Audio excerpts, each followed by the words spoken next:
बिस्मिल्लाहिर्रहमानिर्रहीम।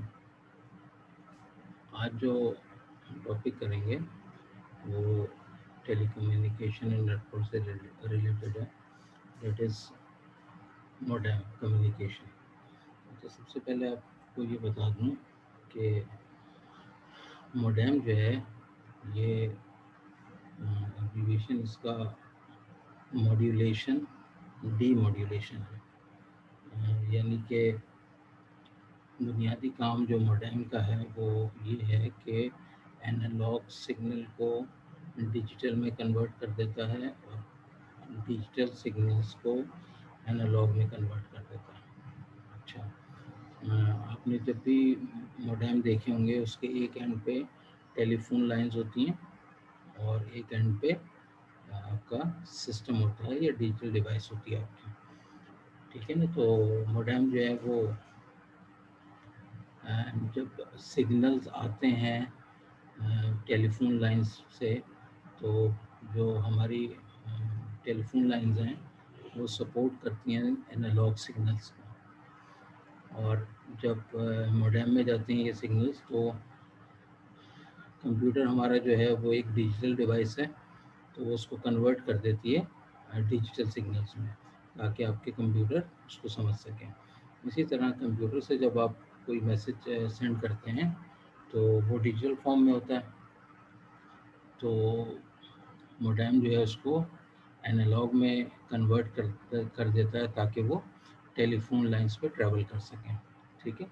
तो किसी भी मोडेम जो है वो प्लेन और टेलीफोन सिस्टम पोर्ट्स पे काम करता है, स्टैंडर्ड फोन लाइंस पे काम करता है, टू वे कम्युनिकेशन होती है और एनालॉग ट्रांसमिशन को वो डिजिटल में कन्वर्ट कर देता है, और ये थोड़ा सा स्लो कम्युनिकेशन है। तो ये है जैसे मोडेम का तारुफ, modulator, demodulator, convert digital into analog और एनालॉग इनटू डिजिटल, ठीक है। अच्छा, ये जो मोडेम्स थे पुराने, ये इसकी स्पीड जो थी वो बिट्स पर सेकंड में होती थी, बीपीएस में। तो जो अब मोडेम इस्तेमाल नहीं होते, लेकिन जो लास्ट जो मोडेम इस्तेमाल हुआ, जो एक्सटर्नल मोडेम जो हमारा कहलाता था, सॉरी इंटरनल मोडेम जो कहलाता था हमारा, जो सिस्टम के अंदर ही लगता था, उसकी जो लास्ट स्पीड थी वो 56 के बीपीएस थी, किलो बिट पर सेकंड, ठीक है। हाँ, और इसमें आपकी जो टेलीफोन लाइन जो होती थी उस पे ये काम करते थे। उसका जो वर्जन था मोडेम का V.92 कहलाता था, और internal modem, external modem, voice modem और फैक्स मोडेम, इन नामों से ये मोडेम्स अवेलेबल होते थे, ठीक है। तो मोडेम क्या मॉड्यूलेशन डीमॉड्यूलेशन है, और इसकी स्पीड जो है वो बिट्स पर सेकंड में मेजर की जाती थी। जो लास्ट आपका जो मोडेम था वो 56 किलो बिट पर सेकंड का की स्पीड आपको प्रोवाइड करता था, और उसका वर्जन जो था V.92 उसका जो स्टैंडर्ड था। अच्छा, कनेक्ट टू द इंटरनेट, और आप इससे फाइल को अपलोड भी कर सकते थे और डाउनलोड भी कर सकते थे। ये जो पिक्चर आपको नज़र आ रही है ये भी एक मोडेम की है, जो एक्सटर्नल मोडेम होता था। इसी तरह के जैसे हमारे बीजी कार्ड होते हैं, इसी तरह के आपके सिस्टम के अंदर भी लगते थे कार्ड, ठीक है, मोडेम्स। अच्छा जी, डिजिटल डेटा कनेक्शंस। तो जो हमारे पुराने टेलीफोन सिस्टम्स थे वो शिफ्ट हो गए, उन्होंने अपने आप को अपग्रेड किया डिजिटल पे। तो उससे क्या हुआ, सर्विस ज़्यादा रिलायबल हो गई और ज़्यादा तेज़ हो गई। उसके बाद आपको नए फ़ोन्स की ज़रूरत पड़ी, डिजिटल फ़ोन्स की, ठीक है। इसी तरह से मोडेम भी अपग्रेड करने पड़े आपको, ठीक है ना। तो जब हमारा जो टेलीफोन सिस्टम है, पीटीसीएल जो है, एक ज़माने में लॉक सिस्टम पे काम करता था, उसने फिर अपने आप को अपग्रेड किया, डिजिटल पे ले आया। तो डिजिटल पे लाने से रिलायबल स्पीड भी हो गई उसकी, रिलायबल हो गया और तेज़ स्पीड हो गई, और फ़ोन सेट्स भी आपको चेंज करने पड़े, मोडेम भी अपग्रेड हुआ। अच्छा, ब्रॉडबैंड। ब्रॉडबैंड जो हमारे पास जो चीज़ है broadband, any data connection faster than 56 kbps, यानी 56 kbps से ज़्यादा स्पीड के जो भी थे कनेक्शंस जो थे वो ब्रॉडबैंड कनेक्शंस कहलाते थे। ठीक है, ये तो पुरानी स्पीड, आपको बहुत पुरानी स्पीड आपको ये बताई गई। लेकिन उस ज़माने में जो ब्रॉडबैंड कहलाता था, जो 56 kbps से 56 किलोबिट पर सेकेंड या उससे नीचे के जो थे वो डायल अप कनेक्शन कहलाते थे, और उससे जो बड़े होते थे 56 किलोबिट पर सेकेंड से जो बड़े होते थे वो ब्रॉडबैंड कनेक्शन कहलाते थे या कहलाते हैं। ठीक है ना। तो बिज़नेस में भी इसका बहुत इस्तेमाल हुआ और घरों में भी इसका बहुत इस्तेमाल हुआ। ठीक है ना। अब जो है हम ब्रॉडबैंड ही इस्तेमाल करते हैं। ब्रॉडबैंड एक्चुअली कैपेसिटी होती है flow of data in 1 second, कितना डेटा को वो फ्लो करता है 1 सेकंड में, वो उसका ब्रॉडबैंड कहलाता है। फिर ISDN लाइंस भी हुआ करती थी, इंटीग्रेटेड सर्विसेज डिजिटल नेटवर्क। तो बेसिक रेट यूज 3 चैनल्स, दो चैनल जो थे वो 64 किलोबिट पर सेकेंड अडॉप्ट करते थे, और एक चैनल जो था उसमें एरर करेक्शन चैनल था। ठीक है ना। तो primary rate uses 24, data channel 24 channel तक आप इसको इसमें इस्तेमाल कर सकते थे। ये एक ISDN की कनेक्शन की एक इसका एडॉप्टर है ये, टेलीफोन लाइन से डेटा आ रहा है और कंप्यूटर में जा रहा है। फिर टी लाइन्स थी, high capacity voice data lines use to control phone and data. इसके मुख्तलिफ वेरिएंट थे, T1 कहलाता था और एक T2। T1 जो था वो 1.544 मेगाबिट पर सेकेंड को सपोर्ट करता था, और T3 जो है 44.736 मेगाबिट पर सेकेंड को सपोर्ट करता था। तो हम इनको टी लाइन्स कहते थे। फिर हमारे पास आया DSL, डिजिटल सब्सक्राइबर लाइन, जो अब हम अभी यूज़ कर रहे हैं, घरों में भी इस्तेमाल होता है, बिजनेस में भी इस्तेमाल होता है। स्पीड रेंज जो है इसकी 100 किलोबिट पर सेकंड से लेके 30 मेगाबिट पर सेकंड, ये पुरानी स्पीड है, अब तो बहुत हाई स्पीड पर आ गए हैं ये ना। अच्छा, इसमें बुनियादी दो थे, और भी थे, लेकिन जो ज़्यादा इस्तेमाल होते थे तो वो ADSL कहलाते थे, asymmetrical DSL, asymmetrical digital subscriber line. अच्छा, ये क्या करते थे जनाब, इसमें जो अपलोड स्पीड थी वो स्लो थी और डाउनलोड स्पीड ज़्यादा थी। अभी जो हम अपने घरों में DSL इस्तेमाल कर रहे हैं वो एक्चुअली ADSL है, जिनकी जो है वो अपलोड स्पीड स्लो होती है और डाउनलोड स्पीड अपलोड स्पीड जो होती है स्लो होती है और डाउनलोड स्पीड जो होती है वो ज़्यादा होती है। फिर इसके बाद एक और इसमें आता है सिमेट्रिकल DSL, SDSL। तो SDSL जो है वो उसमें जो है वो इसका ऑपोजिट होता था ADSL का। ठीक है ना। तो ये भी इस्तेमाल होते हैं।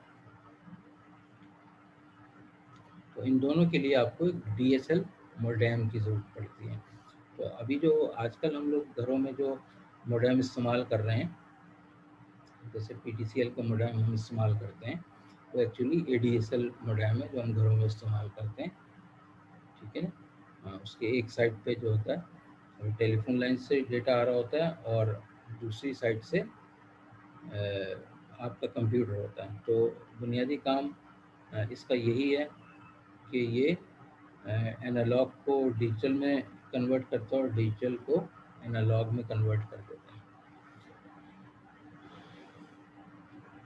फिर केबल मोडेम कनेक्शंस जो थे, जो आपका कोएक्सियल केबल्स पे चलते थे, उनकी स्पीड जो थी एक ज़माने में घरों में और ऑफिस में इस्तेमाल करते थे, तो इनकी स्पीड जो थी 1 मेगाबिट से लेके 3 मेगाबिट पर सेकंड होती थी। अच्छा जी, वायरलेस नेटवर्क, उसके बेनिफिट्स जो हैं वो आपको पता है कि इसमें केबल इस्तेमाल नहीं होती, mobile device access network resources. तो मोबाइल डिवाइस जो होती है वो डेटा को एक्सेस करती है वायरलेस एक्सेस पॉइंट से। ऑफिसेज में भी यूज़ होता है और घरों में भी यूज़ होता है। मोबिलिटी या फ्लेक्सिबिलिटी फॉर ऑफिसेज, ठीक है, थोड़ा सा आप एक जगह से दूसरी जगह भी इसको लेके जा सकते हैं। अच्छा जी, वायरलेस 802.11 ये स्टैंडर्ड है।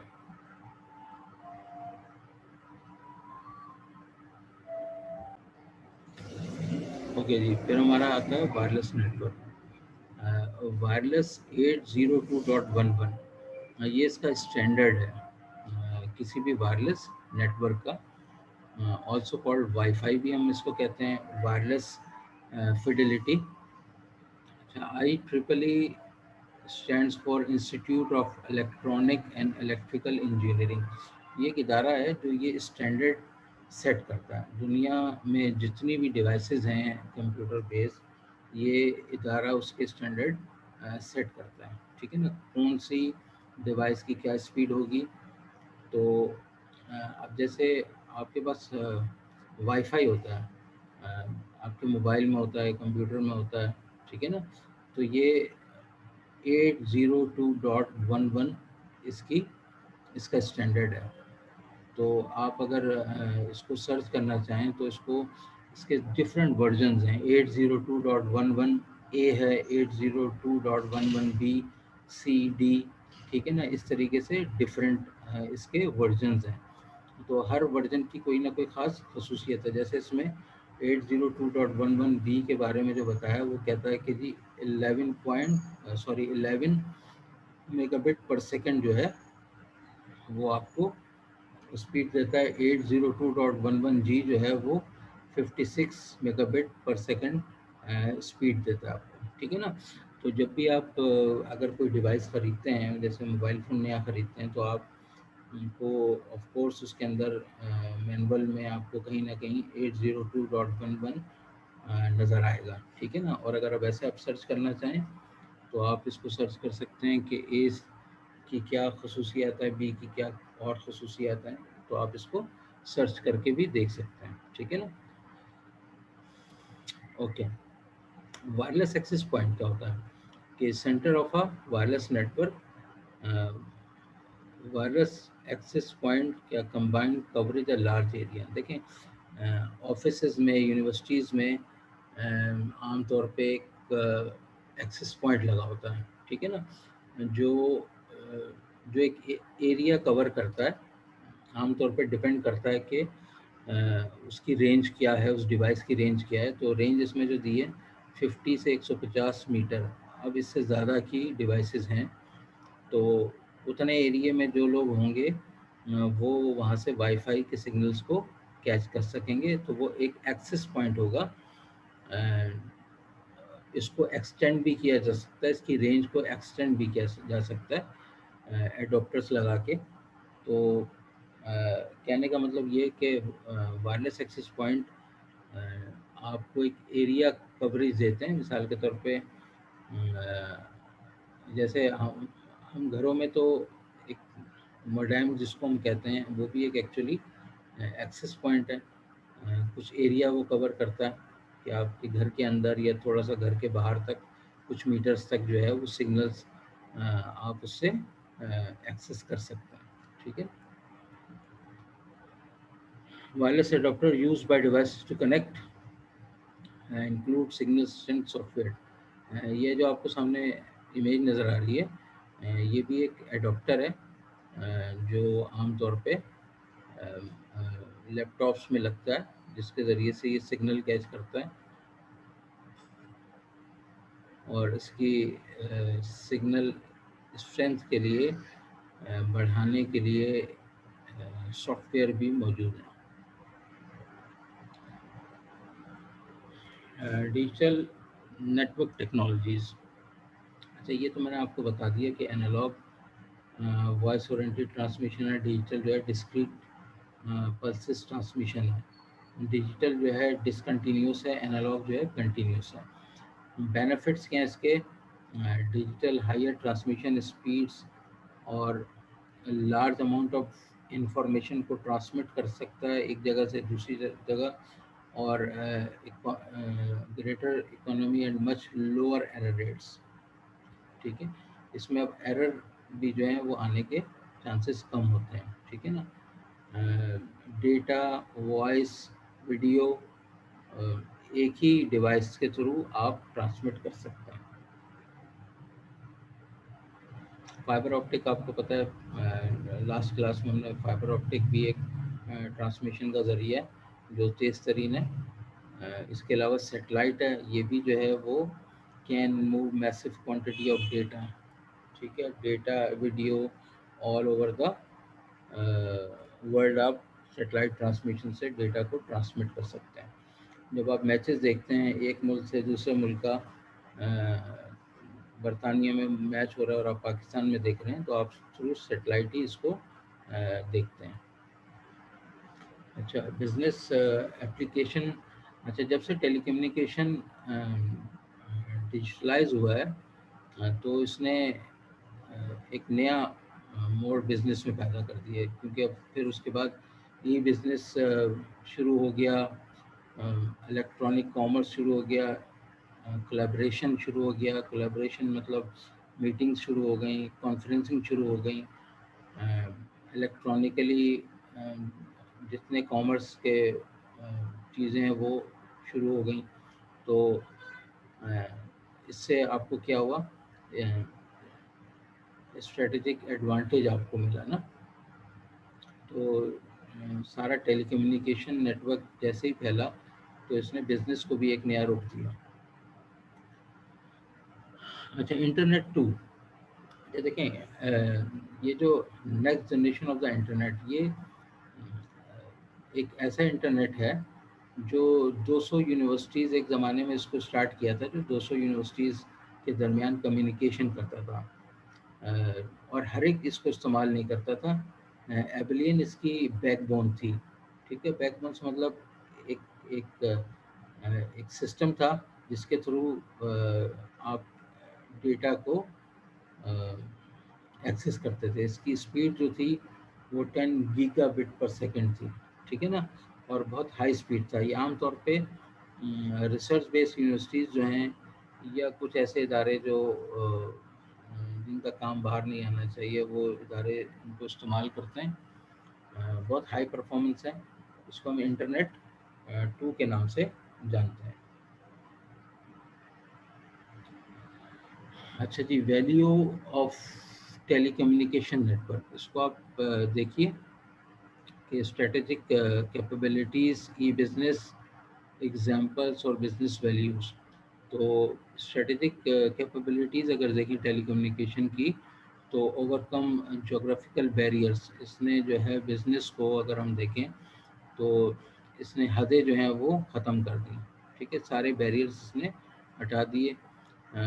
तो यूज़र्स जो हैं वो इंटरनेट, एक्स्ट्रानेट के थ्रू जो है वो अपना बिजनेस करते हैं। सेकंड वन जो है overcome time barrier, time barrier को भी इसने ख़त्म किया, यानी अब ट्रांजैक्शन करना चाहें फ़ौरन ट्रांजैक्शन हो जाएगी। ठीक है ना। कॉस्ट बैरियर जो है इसको भी रिमूव किया। मिसाल के तौर पे ऑर्गेनाइजेशन अगर एक ऑर्गेनाइजेशन है जिसके मुख्तलिफ़ जगहों पे ऑफिसेज़ हैं, वो अपना एक कॉन्फ्रेंस, वीडियो कॉन्फ्रेंस करना चाहे तो आपकी कॉस्ट किस कदर रिड्यूस हो जाएगी। ठीक है ना। स्ट्रक्चर बैरियर को भी ख़त्म किया, बिजनेस टू बिजनेस। ठीक है, ऐसी वेबसाइट्स हैं जो ट्रांजैक्शन करते हैं with supplier customer using the internet and extranet. ठीक है ना। तो ये एक नई चीज़ थी, टेलीकम्युनिकेशन ने जो बिजनेस को बूस्ट दिया।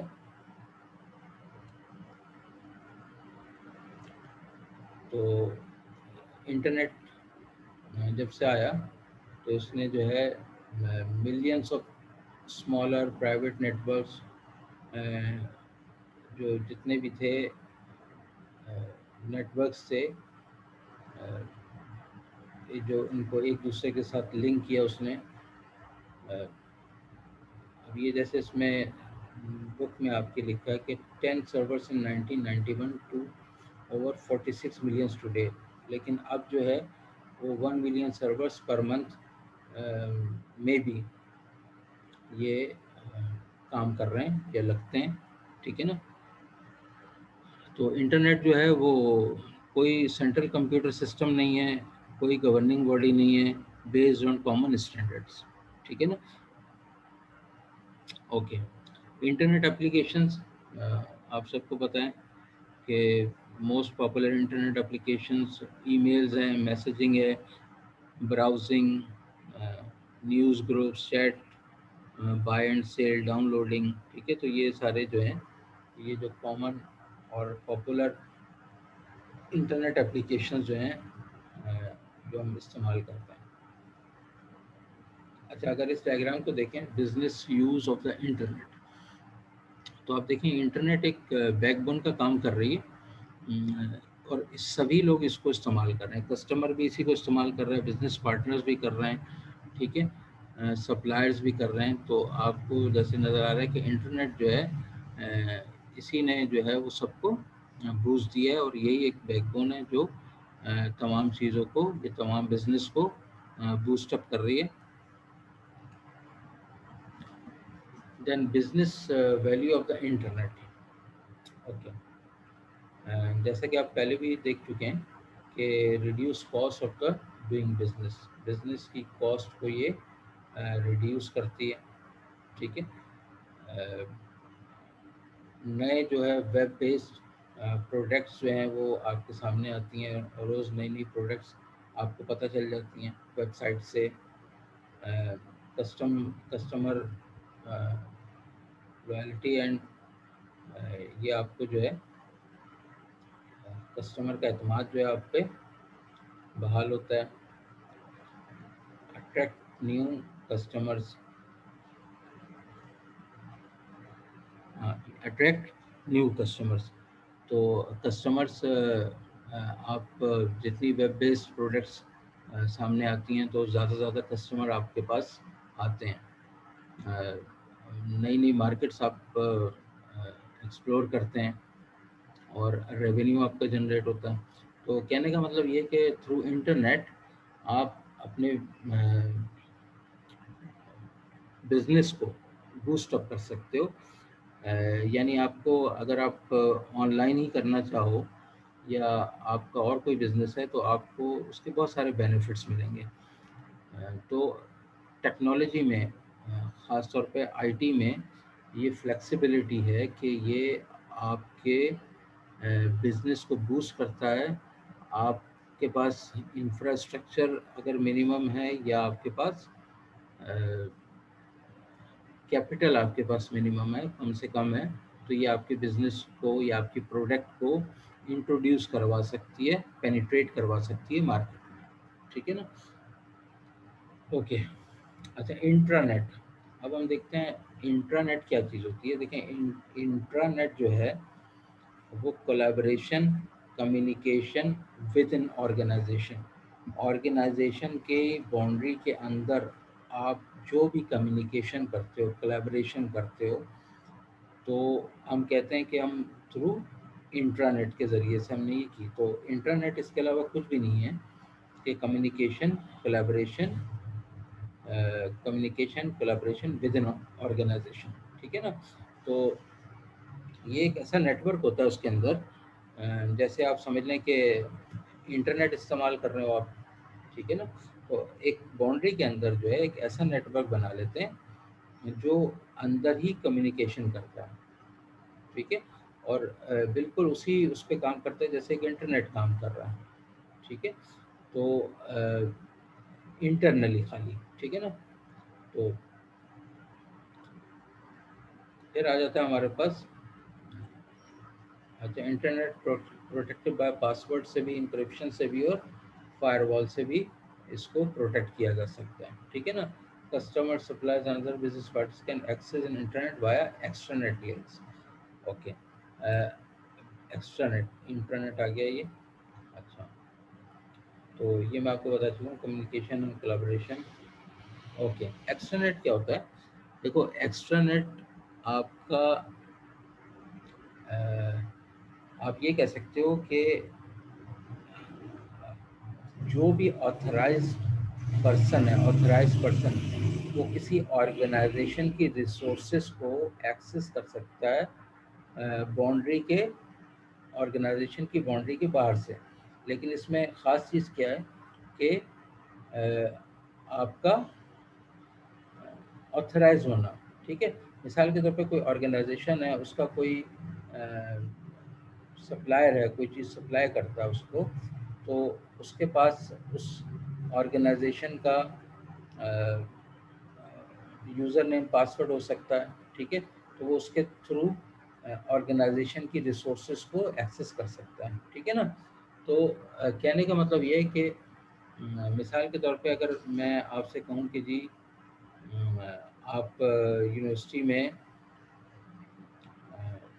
यूनिवर्सिटी की वेबसाइट खोलें घर से बैठ के, और आपका कोई डेटाबेस है यूनिवर्सिटी में ई बुक्स का, तो आप क्योंकि स्टूडेंट है तो ऑथराइज है, आपके पास यूज़र नेम और पासवर्ड होगा, तो आप वेबसाइट खोलें, यूज़र नेम पासवर्ड डालें और कोई बुक को डाउनलोड कर लें, वहाँ से हासिल कर लें। तो इसका मतलब कि आपने क्या किया, थ्रू एक्स्ट्रानेट आपने यूनिवर्सिटी की रिसोर्सेज को एक्सेस किया, ठीक है ना। तो ये हमारा था, दैट्स ऑल।